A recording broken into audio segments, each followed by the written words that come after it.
On a beau dire, le fait d'avoir un bouquiniste autodidacte au village est une bénédiction quand on aime discuter. Et là, il s'est réveillé récemment. On peut même dire qu'il s'est déchaîné parce qu'on a rendu obligatoire la taxe audiovisuelle et qu'il se flattait justement depuis plusieurs années de ne pas avoir de télé et donc de ne pas la payer. Il dit qu'il regarde ce qu'il veut sur Internet. Il ajoute que comme ce que je veux, c'est jamais la télé française. Je vois pas pourquoi je paierais pour elle. Mais maintenant, il nous dit, le gouvernement ne vous laisse plus le choix. Vous devez payer pour ce que vous n'approuvez pas. Un peu comme si on demandait à un ornithologue, un grand défenseur des palombes, des canards sauvages, de prendre une carte à la fédération de chasse de son département.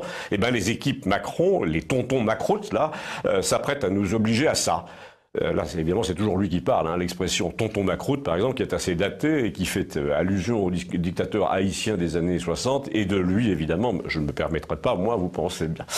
Alors, tout en parlant comme ça de redevance, il a ébauché une utopie parfaitement réalisable. Il a rêvé tout haut d'un système de démocratie directe, de votation à la Suisse, qui passerait par la feuille d'impôt. Il y a 37 millions de Français, me dit-il, qui reçoivent les 8 feuilles de la déclaration avec un mot du ministre des Finances et une signature de Parano. Vous savez, des majuscules hautes comme ça. Sarkozy, Macron, c'était la même taille de majuscules, 20 ou 30 fois la taille des autres lettres. Pour n'importe quel graphologue, ce sont de grands malades. Alors, moins de la moitié de ceux qui reçoivent ce fameux papier des impôts payent vraiment l'impôt, mais il y a quand même un échange de documents entre les Français et l'État à un volume rarement égalé dans la vie du pays. Or, cet échange est à sens unique. Le ministre te parle, mais toi tu la fermes. Quand le ministre des Finances t'inflige, me dit toujours Gustave, son petit mot manuscrit là, plein d'autosatisfaction, est-ce qu'il te demande ton avis sur ce qu'il va faire de ton argent? Non. Est-ce qu'il te demande si tu es content de la présidente de France Télévisions ou de la multiplication des radars ou de la limitation à 80? Non.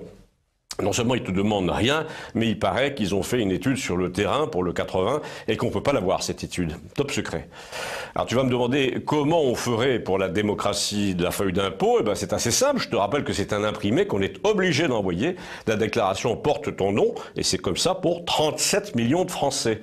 C'est un peu inférieur au nombre d'inscrits sur les listes, mais c'est quand même du même ordre. La déclaration de revenus peut donc être facilement transformée en bulletin de vote obligatoire puisque tout le monde est obligé de la renvoyer. Il suffit de rajouter une feuille avec des cases. Alors tu vas me dire, et s'ils répondent pas aux questions? Bah, ils perdront 2% de l'abattement sur les salaires. C'est assez incitatif, non?